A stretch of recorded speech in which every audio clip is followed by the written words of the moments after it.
Gawin tayo ito Sony 55X8500F. Ang problema nito, sabi ng may-ari, ay nanonood daw sila tapos biglang namatay at ayaw na bumukas, saka wala siyang standby power. So buksan natin. Okay, so naangat na natin. So medyo madali lang pala ito ibuksan, ano? Kung hindi mo lang kabisado to, medyo malilito ka kasi napakadali lang niya buksan.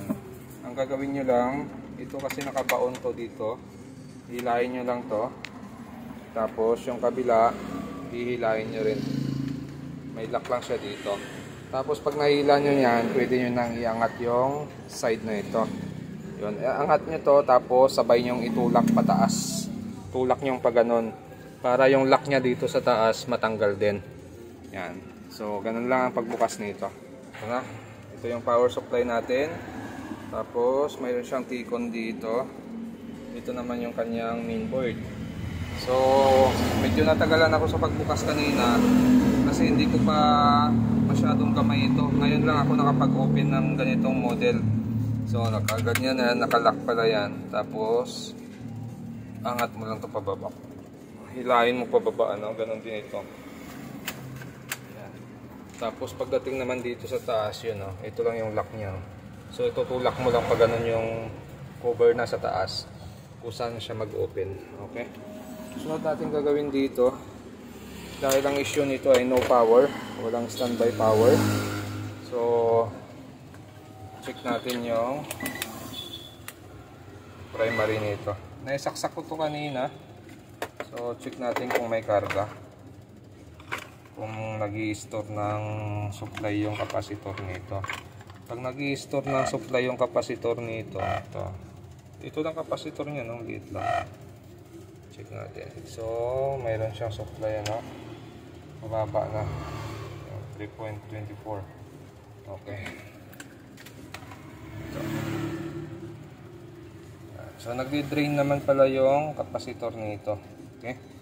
So sunod natin gagawin, dahil yung ganitong power supply ay may standby power ito. Pag nag-on yung mainboard, saka lang magpa-power on yung main supply natin. So hahanapin lang natin dito yung standby power niya.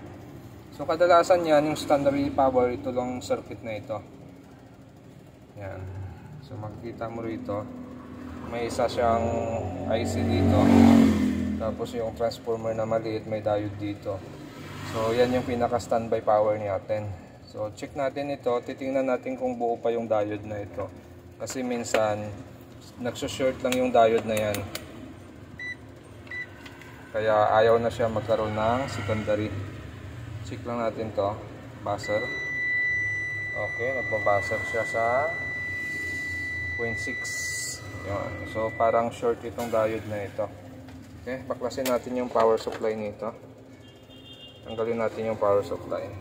Titingnan natin kung short talaga yung diode. Okay, so ito yung power supply natin. So ang linis ng power supply pa niya, no? Sariwa pa yung unit natin. Hindi pa ganong bugbog ito. So yung power supply na yon, ito yung primary natin, tapos ito yung secondary natin. So yan yung diode na tumutunog kanina. Okay, so ito yung positive niya, no? Yung diode niya, negative yung nilabas niya. Yan, negative yung nilabas ng diode. Yung positive niya doon sa coil pumasok. Okay, kaya baliktad yung diode na yan. Kaya bunutin natin yung diode.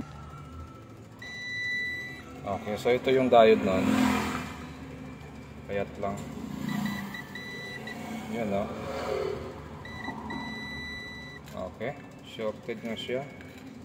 So maaaring ito lang yung salarin. Okay, so positive, short na siya. Try natin i-tester yung circuit natin kung okay na, kung normal na yung circuit natin.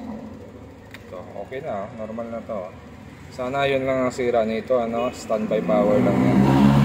So gagawin natin dyan, hahanapin natin yung number ng diode na ito. Yan yung number niya.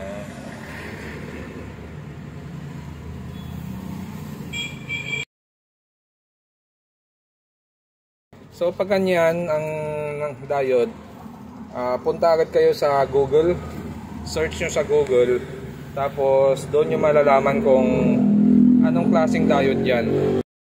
Nakabitan na natin siya ng diode. Ang kinabit natin na diode dito ay yung tatlo yung pin. Yung magkabilang gilid negative, yung sa gitna positive. Kaya makikita nyo rito, nasa loob siya ng heatsink, na kasama na siya dito sa heatsink na ito. Yan. Bali yun yung positive natin, ito naman yung negative natin. So ang supply na output nito nasa 3.5. Tapos makikita natin dito may backlight na yung unit natin. Naka-on na yung unit natin, bumubukas na siya. Ayun, oh. Yan, may backlight na siya. So okay na siya. Bali yun lang yung naging problema niya. So yung nilagay nating diode dito ay nanggagaling din sa Sony na secondary na 3 pin ang kinabit natin. Kasi wala tayo mahanap ng ganito. Yung ganito kapayat saka yung same number. So ito na. Medyo mabigat lang siya pag inangat kasi nasa 55 kasi ito. Ayan. So okay na siya. Yan ang Sony. Okay na. Gumagana na siya. So yun lang yung naging problema niya. Yung diode sa standby power nito. Okay. So yan na siya. Oh.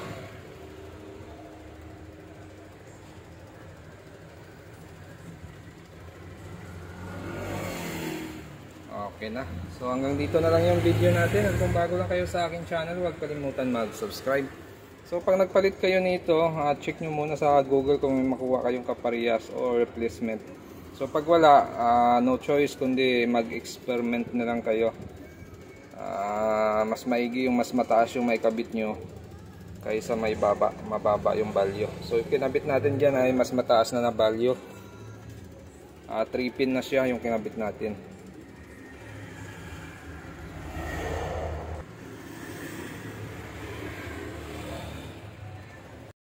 Board na to ang kinuna natin siya ng diode.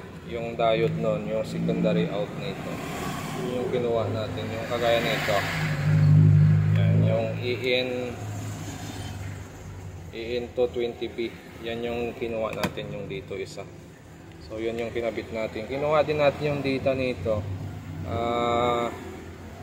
Pa-plus ko na rin sa screen. Okay, so hanggang dito na lang yung video natin. At kung bago lang kayo sa aking channel, huwag kalimutan mag-subscribe sa susunod ulit natin na video.